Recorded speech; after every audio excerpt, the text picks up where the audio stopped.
Hello दोस्तों, कैसे हैं आप लोग। आई होप आप लोग अच्छे होंगे। आज मैं आप लोगों के समक्ष फिर एक नई कहानी लेकर आ गई हूँ। आई होप आप लोगों को अच्छी लगेगी तो चैनल को सब्सक्राइब करना बिल्कुल भी नहीं भूलिएगा। चलिए, आज मैं फिर एक नई रोमांटिक कहानी आप लोगों के सामने प्रस्तुत कर रही हूँ। मेरा नाम अर्पिता है और मुझे प्यार से सभी लोग आरू करके पुकारते हैं। मेरा स्कूल का नाम अर्पिता ही है, लेकिन मुझे सभी लोग स्कूल में भी आरू करके पुकारते हैं और मैं क्लास 8 में अभी पढ़ाई कर रही हूँ।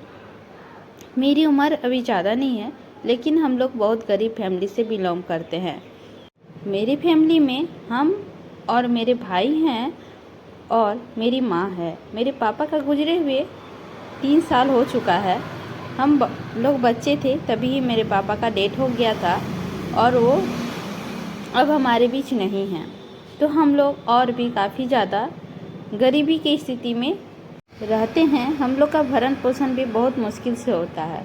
माँ किसी के यहाँ काम करने जाती है, वहाँ से कुछ लेकर आती है, वही हम लोग को मिलता है। मेरे पापा ज़्यादा तो नहीं, कुछ ज़मीन है, लेकिन उससे हमारा भरण पोषण नहीं होगा।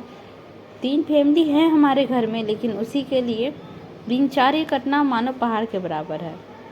इस बार मैं क्लास 8 का एग्ज़ाम दे चुकी हूँ और मैं 9th में जाऊँगी। मुझे नहीं पता मैं आगे पढ़ पाऊँगी या नहीं, अब आगे क्या होगा। लेकिन सभी लोग कहते हैं आरू तुम पढ़ने में बहुत अच्छी हो, आगे की भी पढ़ाई जारी रखना। लेकिन मुझे नहीं पता मेरी फैमिली मुझे कैसे पढ़ाएगी। घर का स्थिति देख के मुझे लगता है कि ये कभी भी ना पढ़ाने पाए।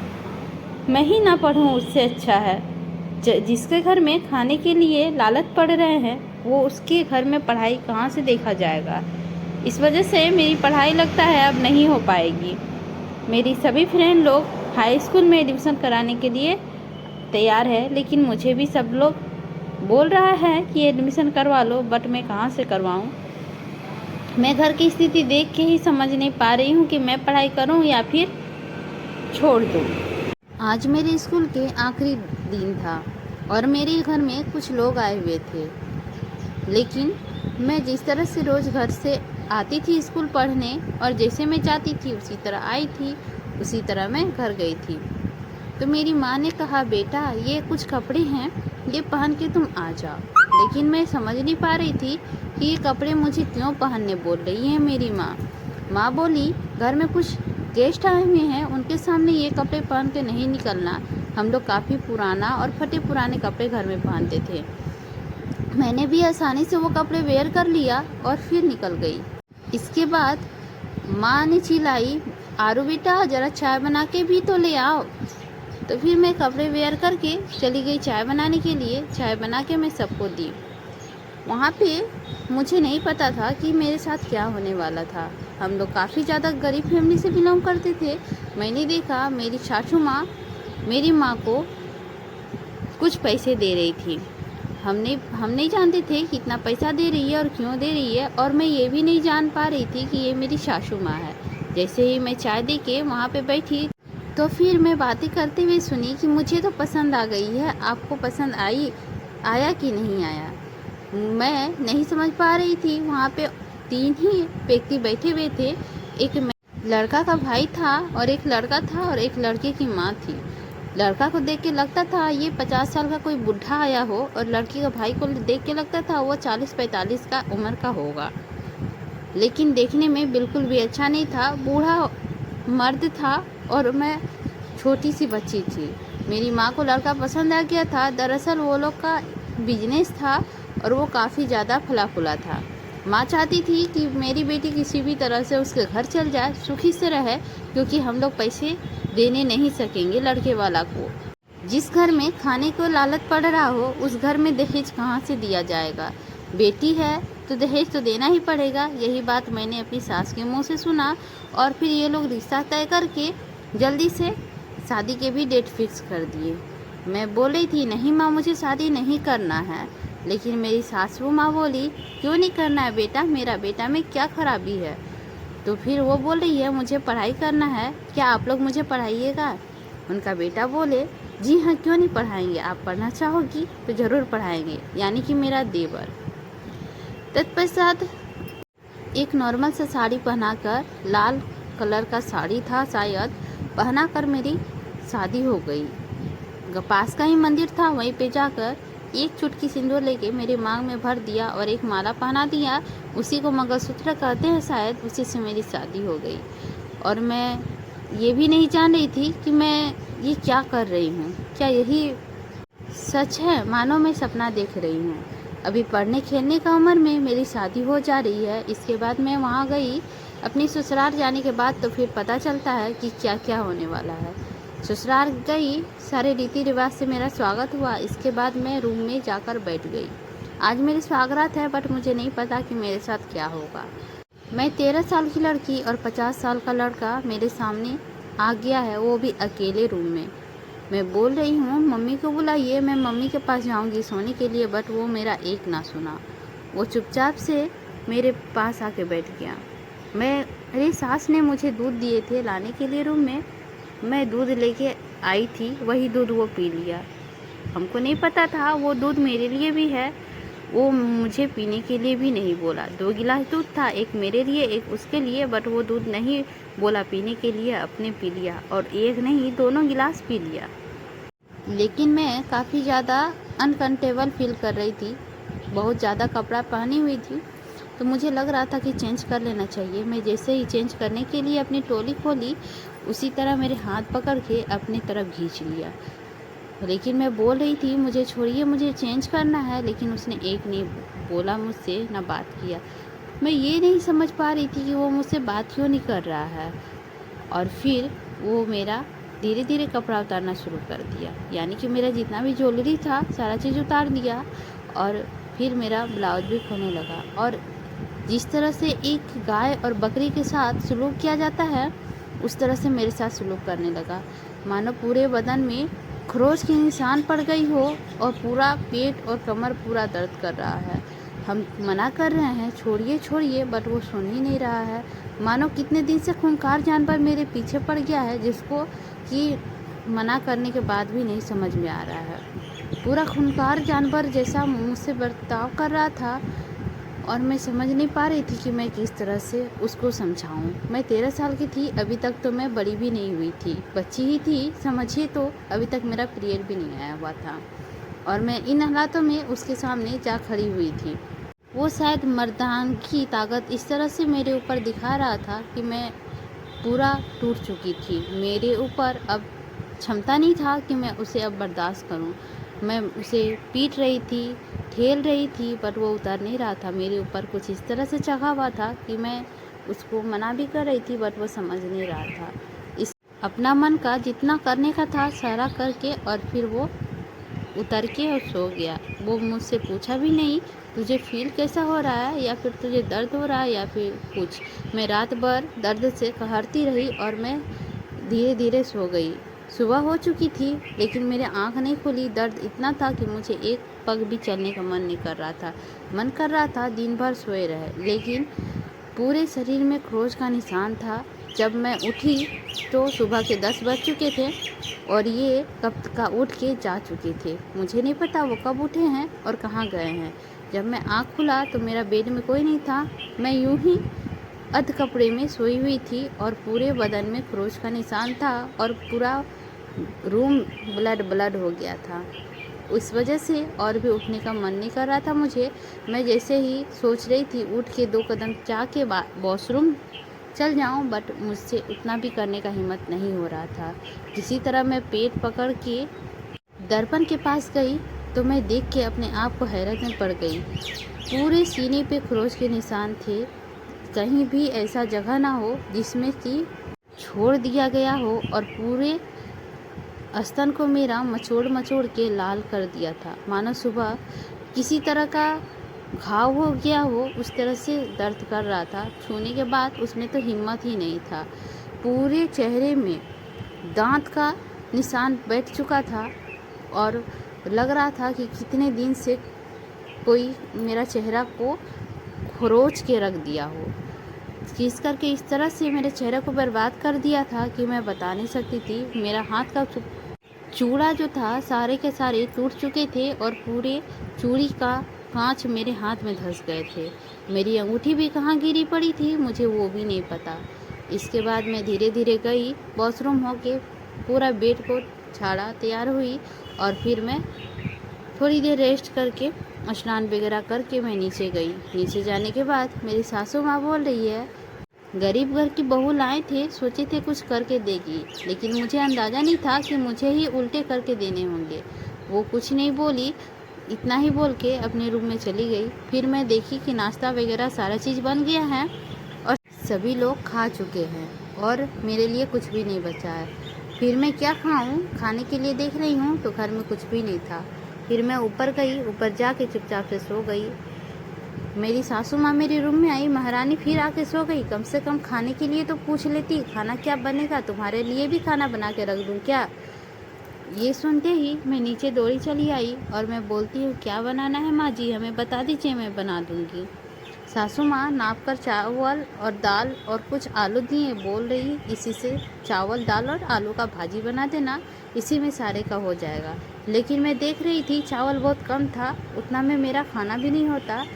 लग रहा था अपना परिवार के लिए ही दी थी। भूख काफ़ी तेज लग गया था, लेकिन मैं खाऊं तो खाऊं क्या, घर में कुछ भी नहीं है।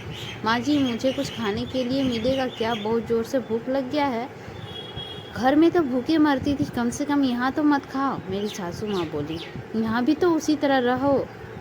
फिर मैं कुछ नहीं बोली, चुपचाप से शांत हो गई और फिर खाना बनाने लग गई। काफ़ी तेज भूख था, माथा भी चक्कर दे रहा था, रात भर मैं सोई नहीं थी। सुबह तो आराम किए थे, लेकिन उस तरह का दर्द से आराम तो होने था नहीं।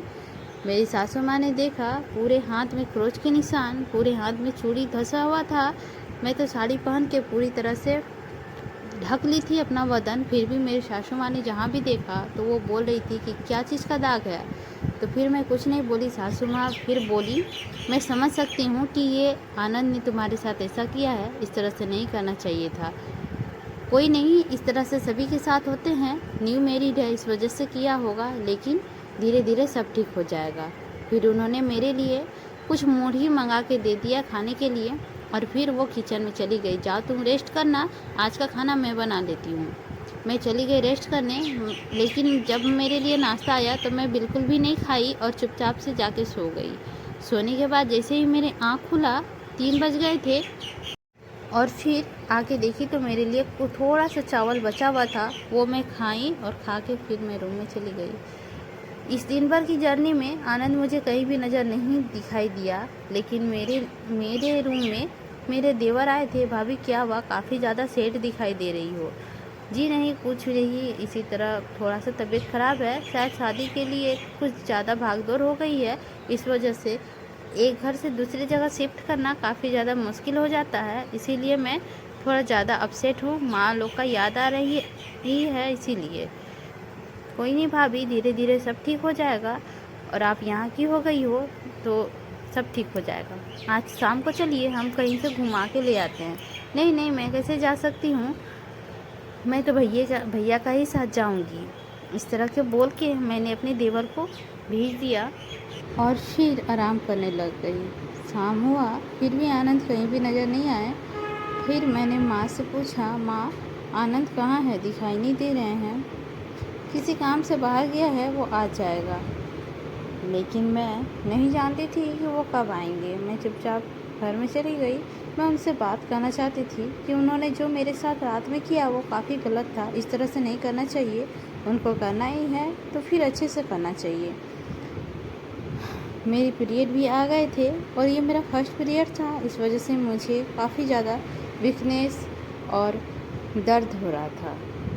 मैं बोल भी नहीं पा रही थी किसी को और मुझे पेट की भी ज़रूरत थी, जो मैं किससे मांगती। इसके बाद शाम को मेरे देवर आए, उन्होंने एक पेट और एक महलम लेकर आए और कुछ टैबलेट लेकर आए।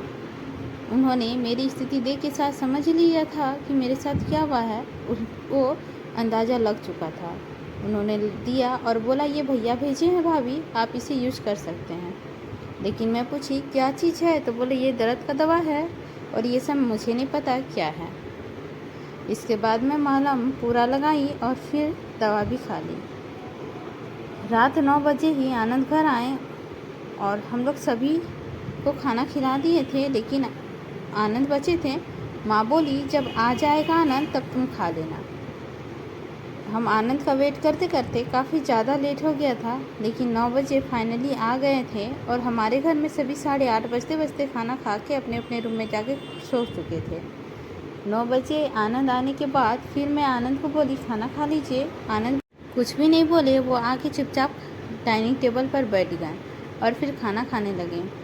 फिर मैंने बताया कि आपने जो दवा दिया था उससे काफ़ी ज़्यादा मेरी दर्द ठीक है।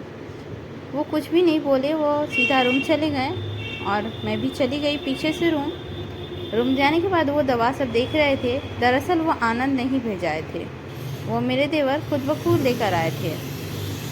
वो देखकर कुछ भी नहीं बोले और आराम से जाकर सो गए। इसके बाद मैं चेंज करके जैसे ही बिस्तर पर गई, आनंद उसी तरह मेरे ऊपर लपक गए। मैं बोली, आनंद आज तो फिर भी रुक जाइए, आज नहीं कीजिए, मैं कहीं भागी नहीं जा रही हूँ, मैं आप ही के पास रहूँगी। आज मुझे बहुत ज़्यादा वीकनेस फील हो रहा है, कम से कम मुझे आज आराम करने दीजिए।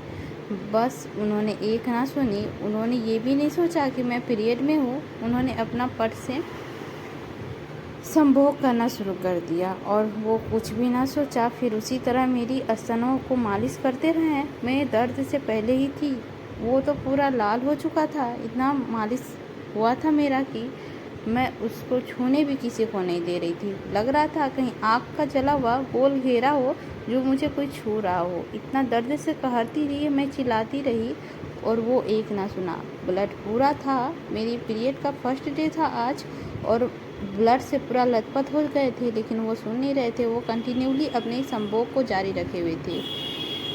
मैं मना कर रही थी, वो कुछ ना बोल रहे थे ना सुन रहे थे।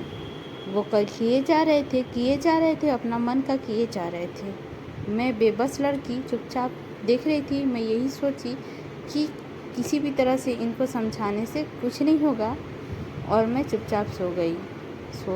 कमज़ोरी तो पहले से थी ही, अब कुछ ज़्यादा बढ़ गई है, लेकिन फिर भी मैं सुबह जैसे ही सो के उठी, मैं अपने सर को उनके बाहों में देखा, उनकी नींद टूटी, वो फिर से वही स्टार्ट कर दिए। पता नहीं कल भी मेरे साथ वो, खैर रहने दो।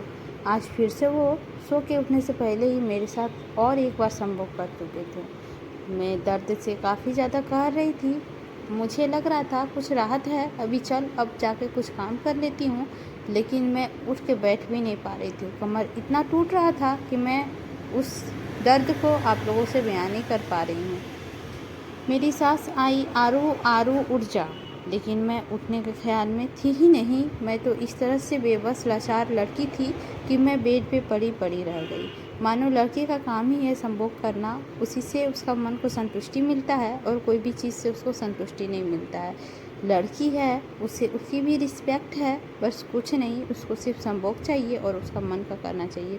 संभोग भी करे, करने के लेवल तक करे। आज मेरे पीरियड है फिर भी वो नहीं छोड़ रहा है, ये किस तरह का बात हुई। मैं काफ़ी ज़्यादा गुस्साई हुई थी। एक तो कम उम्र की लड़की थी और गरीब घर की, इस वजह से मैं किसी को कुछ बोल भी नहीं पा रही थी।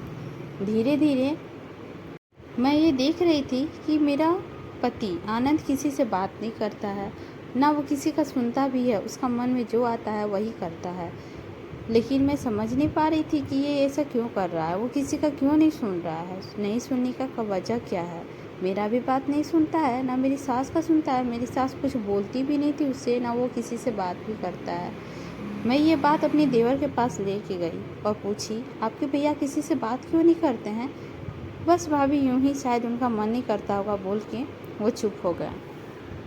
मैं काफ़ी ज़्यादा इस बात को लेके चिंता में रहने लगी कि मैं प्यार से, गुस्सा कर, हंस कर, बोल कर, अच्छे खाना बना के, अच्छे पकवान देकर सब चीज़ करके देख लिया, लेकिन उसके मुंह से अभी तक एक बोल ही नहीं सुनी हूँ मैं। कम से कम हाँ या ना का तो जवाब दे देता। और इस तरह से रोज़ रात को मेरे साथ करता है, वो कतई सही बात नहीं है। मैं मायके चली जाऊंगी या फिर मैं अपने आप को आत्महत्या कर लूँगी। मेरे स्तनों में इतनी ज़्यादा दर्द है, कमर में इतनी ज़्यादा दर्द है, मेरे पूरे चेहरे का कलर चेंज हो गया है और मैं पूरे चेहरे में दाग हो गया है मेरे हाथ वगैरह सारा चीज़ में खूंखार जानवर की तरह नोचा हुआ है। लग रहा है कई दिनों से मैं खाई भी नहीं हूँ और ना ही मुझे अच्छा लग रहा है, तबीयत वगैरह भी ठीक नहीं चल रहा है, मुझे मायके जाना है। मैं माँ के पास गई, माँ को बोली माँ मुझे मायके जाना है, आज हम जाएंगे, कल वापस आ जाएंगे। माँ बोली अभी न्यू नवेली दुल्हन हमारे यहाँ बाहर नहीं जाती, कम से कम 1 मंथ तो होने दो, इसके बाद जाएगी। 1 मंथ सुन के तो मेरा दिमाग सच में घायल हो गया और मैं बता भी नहीं पा रही थी किसी को कि मेरे साथ समस्या क्या है। एक दिन इसी तरह मैं रूम में थी और दोपहर का टाइम था। दरअसल बात यह है कि आनंद कभी भी दोपहर के टाइम में घर ही नहीं आते थे, वो सुबह निकलते थे और डायरेक्ट रात को आते थे। इस दौरान वो क्या करते थे किसी को नहीं पता था। वो आज किसी काम से शायद घर आए हुए थे, मुझे नहीं पता था वो क्यों आए हुए थे, लेकिन मैं उनसे पूछी क्या हुआ, आज आप घर पर दिखाई दे रहे हैं, आज बाहर काम नहीं है क्या? वो कुछ नहीं बोले, यूँ ही मुझे इस तरह से पकड़ के बिस्तर पर ले गए कि मैं उससे कुछ ना कही। और फिर दरवाज़ा भी खुला हुआ था, दरवाज़ा भी बंद करने का उनको फुर्सत नहीं था। वो मेरे ऊपर ऐसे चढ़े जैसे रोज़ का चढ़ रहे थे। अब मेरे पीरियड ख़त्म हो चुका था और मुझे मतलब ब्लड का डर नहीं था, ब्लड चारों पट्टी लग जाता था, इस वजह से मुझे डर लगा रहता था। लेकिन आज मेरे ब्लड ख़त्म हो चुके थे, शायद मेरी पीरियड ख़त्म हो चुकी थी। वो फिर से मेरे ऊपर चढ़ गए, दरवाज़ा खुला हुआ था और मैं ये भी बोल रही थी कम से कम दरवाज़ा तो बंद कर दीजिए, आपको जो करना है करते रहिएगा। मैं उनको ये भी तक बोली आप मेरे पति हैं, मैं कहीं भागी नहीं जा रही हूँ आनंद, आप कम से कम मेरी बात तो सुनने की कोशिश कीजिए। लेकिन वो नहीं सुन रहे थे। फिर अचानक से उसी दोपहर के समय में मेरे देवर हमसे हमेशा बातें करते आते थे, उन्हें नहीं पता था कि रूम में भैया है, वो मुझे आकर देख लिए। फिर क्या, वो स्थिति में वो देखे कि उनका वहाँ से चले जाना ही बेटर था शायद, वो चले गए। लेकिन बाद में आकर हमें बोलते हैं भैया का इस तरह करना मुझे कुछ ठीक नहीं लगता है भाभी, आप क्यों नहीं सवाल जवाब करते हैं भैया से। मैं क्या बोलूं, उन्हें तो कुछ समझ में ही नहीं आता है, इतनी ज़्यादा मैं मना कर देती हूँ, उन्हें दरवाज़ा बंद करने का भी फुर्सत नहीं मिलता है, अपना मन का किए रहते हैं। इतना बदतमीज़ किस्म का आदमी है, मुझे तो समझ में नहीं आता है। कभी तो छोड़ दे, सुबह हुआ तो सुबह, दोपहर हुआ तो दोपहर, रात हुआ तो रात। मैं समझ नहीं पा रही हूँ कि प्यार नाम की भी कोई चीज़ होती है या फिर नहीं होती है। यूँ ही खूंखार जानवर की तरह मेरे ऊपर चढ़ जाना क्या वाजिब चीज़ होती है क्या? मैं उनकी पत्नी हूँ, कोई लड़की नहीं या फिर कोई रखेल नहीं हूँ कि वो मेरे ऊपर ऐसे करते हैं। वो मेरी कुछ भी नहीं सुनना चाहते हैं और ना ही मुझसे बात करना पसंद करते हैं। जब बात ही नहीं करना था तो मुझसे शादी क्यों की? मैं गरीब घर की ही हूँ, लेकिन बड़ी ही अच्छे से खाती थी, अच्छे से रहती थी, कम से कम इन तनावों से दूर रहती थी। ऐसे कुछ नहीं है भाभी, धीरे धीरे सब ठीक हो जाएगा, मेरे देवर वही बोले और फिर चल गए। धीरे धीरे मेरे देवर का प्यार मेरे ऊपर काफ़ी ज़्यादा असर करने लगा और यही तो सब चाहता था कि देवर और मैं एक हो जाऊं। दरअसल बात यह है कि मेरे पति बोल नहीं सकते हैं और ना ही सुन सकते थे। मैं उनको किस तरह से भी समझाती थी पर वो नहीं बोल सकते थे, ना वो सुन सकते थे। इसीलिए उनको दिन भर घर से बाहर रखा जाता था, एक रूम में बंद करके। वो जब भी निकलते तो वो बस मेरे साथ संभोग करने के लिए ही शायद आते थे। इस घर को एक वंश चाहिए था जो मैं ही दे सकती थी। इससे पहले एक शादी हुई थी इनकी, लेकिन वो भी सक्सेस नहीं हुई। ये सभी बात मेरे देवर ने मुझे बताया। वो सक्सेस नहीं हुई, काफ़ी ज़्यादा कोशिश करने के बाद भी वो शादी उनकी टिकाऊ नहीं हुई। इसीलिए वो गरीब घर की लड़की देख के, एक छोटी उम्र की लड़की देख कर लेकर आए हैं ताकि वो जल्दी से प्रेग्नेंट हो जाए। इसीलिए वो मुझे पीरियड के दौरान भी नहीं छोड़ते हैं। दिन प्रतिदिन इसी तरह चलता गया। मेरे देवर के ऊपर मेरा प्यार बरसता गया। वो बोल सकते थे, सुन सकते थे, मुझे अनुभव कर सकते थे, वो मुझे प्यार भी दर्शा सकते थे और रहा ही क्या देखने के लिए, वो मुझे नग्न अवस्था में देख ही चुके थे।